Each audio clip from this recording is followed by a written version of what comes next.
Welcome to another edition of Teach the Geek interviews. My name is Neil Thompson. I'm the founder of Teach the Geek. It's an online platform for science and engineering professionals. You can check it out at teachthegeek.com. Again, that's teachthegeek.com. Today, my guest is Sam Lytle.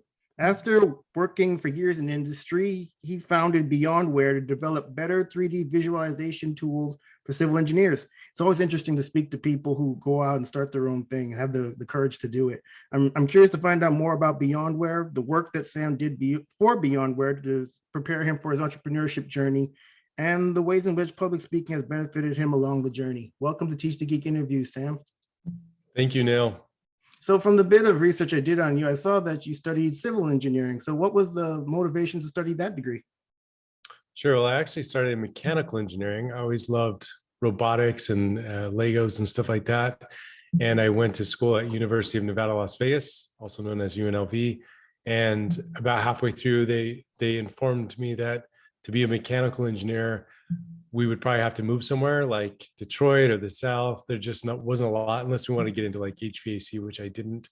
And so I switched to civil engineering because we wanted to stay in this area. I was married. My wife, we're both from this Southern Nevada area. And so that's why I switched to civil. And in looking back, I think it was the right decision. Oh man. So when you switched halfway through, did it take you longer to finish your degree, or did you still have the couple of years to finish? Yeah, it did take me a few years. I think it was 5.5 total. So I probably added on an extra year there by making that switch. But again, I think it was worth it. Oh, damn. Okay. All right. That's cool. Hey, as long as it was worth it, that's all that matters. So then you get your degree in civil engineering. What type of work did you do once you graduated? So starting out, I got a position as a rotating engineer for the Nevada Department of Transportation, and eventually ended up in the roadway design group. So I would design freeways, highways, stuff like that. And that was kind of my career starting out, but I didn't love it. And I fell in love with 3D visualization. So basically taking those roads and highways and making a 3D render of them to show what they would look like.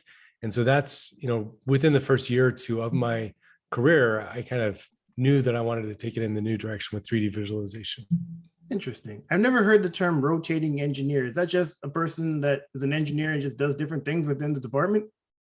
Yeah, it's a program that a lot of agencies have where they want to basically train the future leaders. And so to do that, they'll have you spend several months in each of the different divisions. So I spent a few months in roadway design, a few months in structures, a few months in hydraulics, foundations, maintenance, construction. And so it was like a 2-year program. And by doing so, you just get a really good understanding of how the entire department works. You make a lot of connections. So it's an incredible program, and I was grateful to be part of it. And although I didn't stick around, I only stuck around at NDOT for 3 years, that training and those connections have blessed me my entire career. I think it'd be great if if more of us engineers went through something similar to that, because you graduate from these programs and you don't really know all that much about what to expect. But if you're given a little bit of everything, then you kind of can filter out, well, I like this, I don't really like this at all, so I don't want to do that.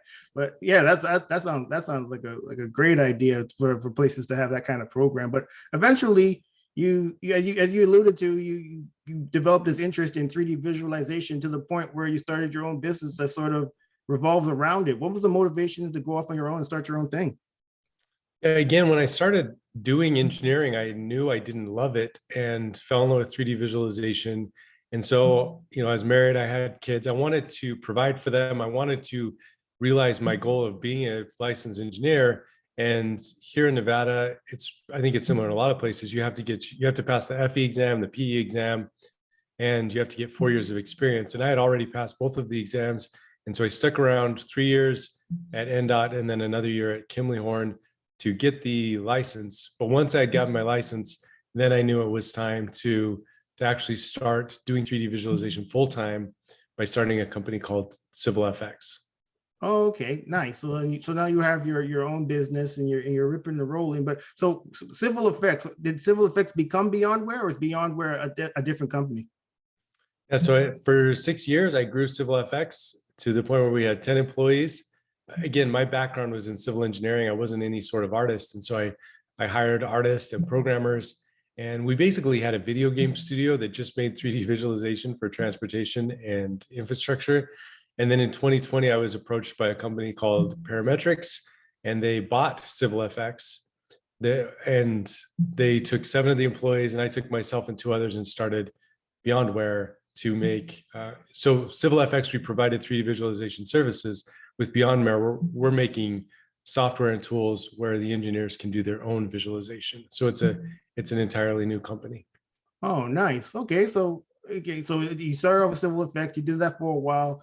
It got bought, and then you started Beyondware with a couple of the employees that came from Civil Effects. That's a pretty interesting. That's a pretty cool story. So now you have Beyondware, and you have a couple of products that Beyondware provides. Can you tell us a bit more about the products? Sure. So when I was doing Civil FX, and for the past decade, I've been focused on 3D visualization in civil engineering. I've always kind of been a little jealous of the tools available for architects like Lumion, Twinmotion, Enscape. These tools make it so that the architects can do their own visualization very easily. And there's just never really been the equivalent in our industry. And so that's what we've been trying to do. And we're using the power of Unreal Engine. So the same as Fortnite and Rocket League. And we have made BeyondCAD, which is a 3D visualization engine for transportation and civil projects. And then our newest product is called Beyond Typicals, which is basically a drag and drop road and street creator. If you've ever used StreetMix, it's the same thing. You put the road sections, you determine how wide they are. You can add bike lanes and rail, and then basically design your road or street in minutes very easily. So those are our 2 main products. And as we move forward, we may have more. Our goal is just to make visualization easier for the actual engineers and CAD designers doing the design of the projects. Nice. So the products that you sell, do you have a certain niche of the civil engineering industry that you sell to, or is it just anyone who cares to have it? Yeah, I mean, transportation is probably our tightest niche, but more broadly, just any sort of civil or infrastructure projects, any civil engineers could benefit from our products, and a little bit more broadly, contractors, people working for public agencies. Those are who we're building these tools for, so that they can communicate their projects. Okay, that's interesting. That's really cool. When it comes to just adopting new things, things that haven't been done before, sometimes there could be a little bit of hesitancy. Has there been any sort of pushback to the products that you all are selling, or are people really excited to get away from the status quo? Yeah, I mean, there has been friction because the visualization is not standard in our industry yet, like it is in architecture. It's still kind of a luxury for the biggest projects. And so a lot of individuals or companies or agencies, there is hesitancy to invest in visualization because it hasn't been done before. And so that's been part of the battle. And then there are other battles related to business to business software, where there are reseller relationships and networks that I don't know about, that I'm trying to get tapped into.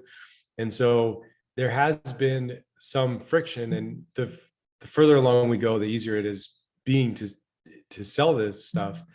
But the early users that use it and see the value of it, they're just thrilled. They just can't stop talking about it. Yeah, I hear you. And like I said, sometimes, as you mentioned, the being able to tap into the various, I guess, the gatekeepers in some instances, and just the various people that can help in pushing the products forward, that can be difficult. But then once you find those people and they're able to be champions for you, then it becomes a lot more easier to convince others. Of course, you're going to be telling other people that your product is great, but if other people who don't work for you say your product is great, then maybe people will listen to them even more, because they're kind of third party. They're less biased, for sure. Sam, I want to tell you a story.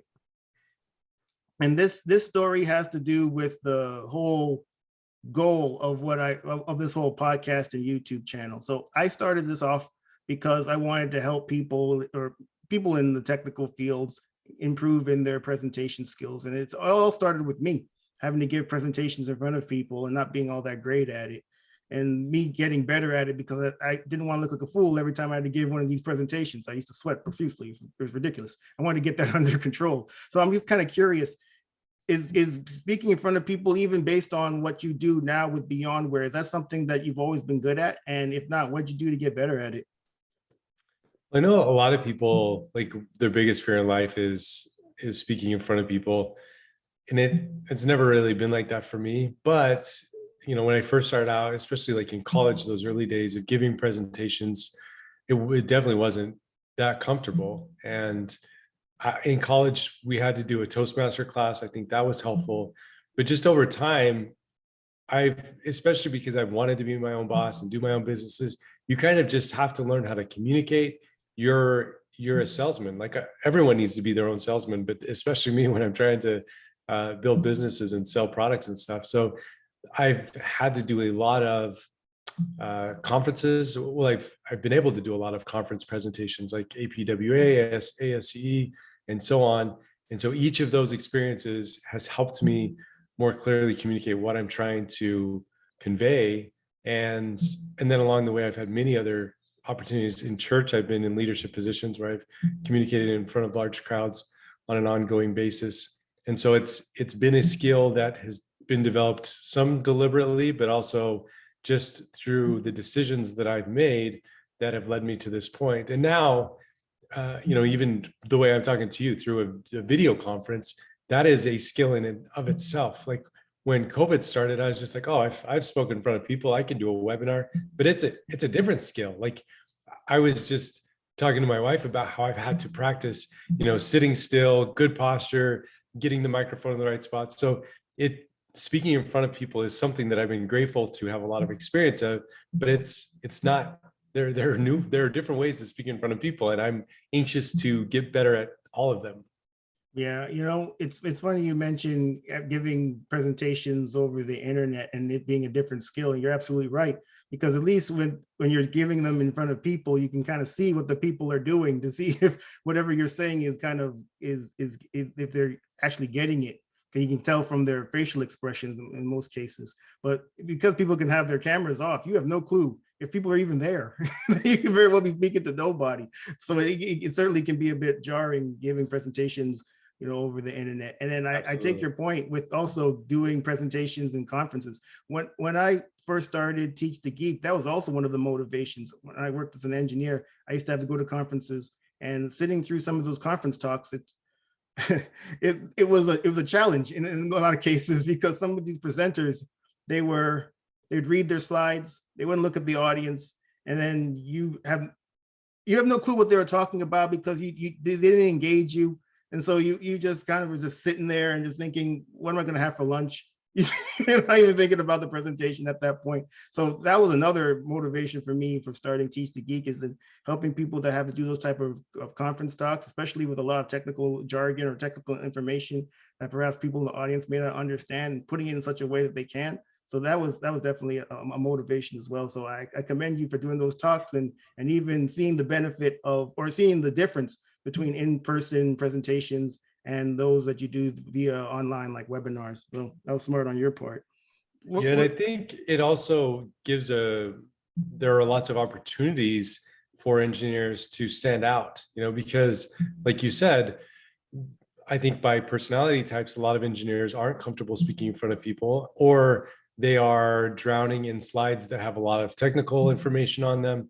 And so if someone wants to stand out in the engineering world, it's easier than ever. Like, if you have a lot of personality, if you practice these things, if you learn how to engage the audience, if you learn how to make better PowerPoints that are more that are simpler and more engaging, it's just that much easier to stand out than it would be in some other creative industries. Yeah, I think you're absolutely right on that. You're not the typical engineer. Wow, you could actually talk to people. Imagine that.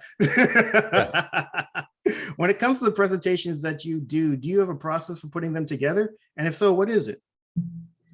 I don't. Each one is different, but like many others, I usually form it around some sort of PowerPoint and have an outline involved in that, and then just start putting it together. I've been very blessed being in 3D visualization that I have a lot of visuals naturally. So I have a lot of renders and videos. and things that I can put to make things more engaging. And so I always try to utilize and leverage the natural ability of visualization to just grab people's attention. Yeah, I didn't think of that at first, but yeah, you're absolutely right. Just based on what you do, you have a whole bunch of visuals that you can show people. I'm sure pretty cool visuals that can keep people's attention, as opposed to a bunch of words on a slide that you read. Man, those are the worst. People just get up there and read the slides. Like, man, I could read the slides too. I could read. I could read better. I can read quicker than you can say them. No kidding. Yeah, and another thing that I've been able to utilize too is not only is our visualization visual, but it's also interactive, especially as we've gotten better at it. So some of my presentations, like you'll see back here, I have this 55-inch 4K touchscreen. And for many years, I would take that to conferences in my booth or in my presentation, and it's a touchscreen. So I would have, a city model or a proposed project, and I could zoom around using touchscreen, pinch to zoom. And then I would do things like VR. You can see some of my VR headsets back here. I would get an Xbox controller where people could run around the project. And so those things they'll really grab people's attention to, just anything you can do that's out of the ordinary is going to make people remember what you're doing. No question. And then hopefully the people that would even think about bringing it into their own organizations as potential buyers, they get that, the hands-on feel of it, see that this is better than what we're doing currently. I think this can really help us out. And then they pony up the money. That's the plan. And in my industry, I've been trying, the goal is usually to empower someone to communicate. Like, we're giving them visuals so that they can do the communication. And sometimes that's like in a public meeting in front of a lot of people. And so when they have a touch screen, or when they have a VR headset, or they have a nice animation, all of those tools are going to make them better. So yeah, we're showing off our tools, but ultimately the goal has typically been to empower the clients or users of our products. Yeah. And now that I think about it, that could even help those people in thinking, how can I engage these people? Well, you got headsets, you got touch screens, like you're off to the races, man. It's not just a regular PowerPoint where you're just, maybe using a laser pointer. This is advanced stuff. So you're definitely ahead of many others. That's for sure. When it comes to the presentations that you do, Sam, do you ever get nervous before them? And if so, how do you deal with your nerves? I do get nervous, but it's never been something that I think affects my performance. So I think it's just kind of a under the surface buzz that gives me a little more energy. So I think I've been able to channel that to just give the right spark for my presentation. Yeah, I'm a big fan of looking at it more as a positive as well, because it's really difficult to even tell the difference between excitement and nervousness. So it's maybe instead of looking at it as nervousness, you're excited about getting out there and saying what you want to say, and hopefully the audience receives it well. And another thing I think about when it comes to nervousness even is, if you're not a little nervous before giving a presentation, it's probably because you don't care about the presentation. You don't care about what if people receive the information the way you intended them to, and you're just up there reading slides. Yeah, you don't care, or you have a personality disorder. No question. if you feel nerves, then it's probably normal. One thing that definitely helps is just practicing too, making sure you have all your information, that you've gone through it. If there have been some times when I've been able to give the same presentation more than once. So like my background, my story about how I went to college and I fell in love with visualization, I've told that so many times that it's just natural. So anything that you're able to recycle or use more than once, that's really helpful too. Yeah, I agree. Even my own story of starting Teach the Geek and where it started from my difficulty giving presentations in front of management.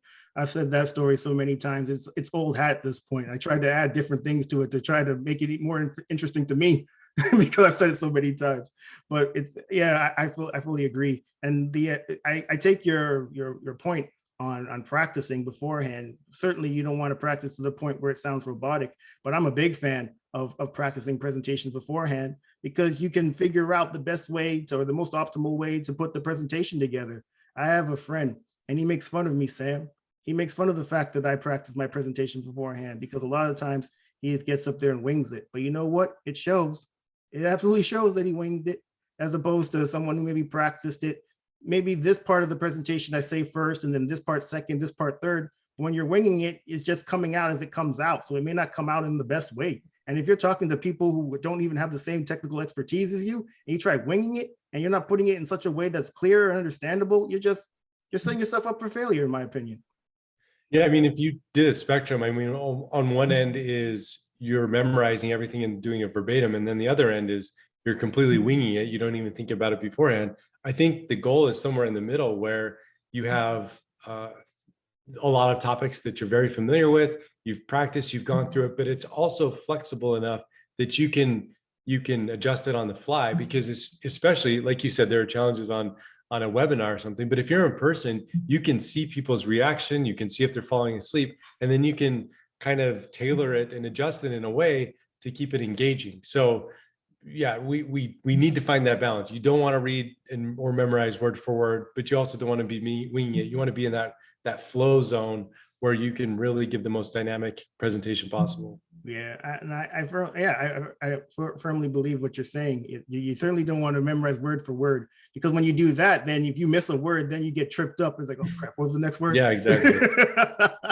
Yeah, too much or too little of anything is never a good thing, that's for sure.